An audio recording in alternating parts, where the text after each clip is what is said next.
ಈಗ ಇರುವ ಟಿಕೆಟ್ ದರ ಸಾಲದು ಎಂಬಂತೆ ಮತ್ತೆ ಮೆಟ್ರೋ ಟಿಕೆಟ್ ರೇಟ್ ಹೆಚ್ಚಿಸಲು ಬೆಂಗಳೂರು ನಮ್ಮ ಮೆಟ್ರೋ ಮುಂದಾಗಿದೆ. ಈಗಾಗಲೇ ಭಾರಿ ಟಿಕೆಟ್ ದರ ಏರಿಕೆಯಿಂದ ಜನಸಾಮಾನ್ಯರ ಕೆಂಗಣ್ಣಿಗೆ ಗುರಿಯಾಗಿರುವ ನಮ್ಮ ಮೆಟ್ರೋ ಅಸಲಿಗೆ ನಮ್ಮ ಮೆಟ್ರೋ ಆಗಿ ಉಳಿದುಕೊಂಡಿಲ್ಲ.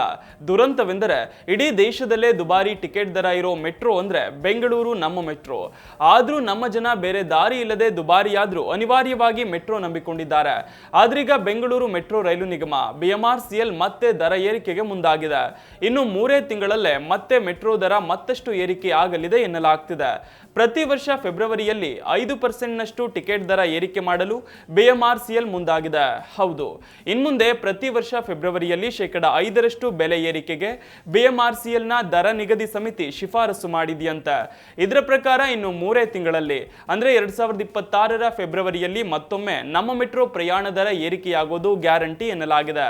ಹೀಗಾಗಲೇ ಮನಸ್ಸೋ ಇಚ್ಛೆ ದುಪ್ಪಟ್ಟು ದರ ಏರಿಕೆ ಮಾಡಿ ಸಾಮಾನ್ಯ ಜನರು ಪ್ರಯಾಣಿಸಲು ಹಿಂದೆ ಮುಂದೆ ನೋಡುವಂತೆ ಮಾಡಿರುವ BMRCL ಮತ್ತೆ 5% ದರ ಏರಿಕೆ ಹೆಸರಿನಲ್ಲಿ ಇನ್ನೆಷ್ಟು ರೇಟ್ ಹೆಚ್ಚಿಸ್ತಾರೋ ಗೊತ್ತಿಲ್ಲ.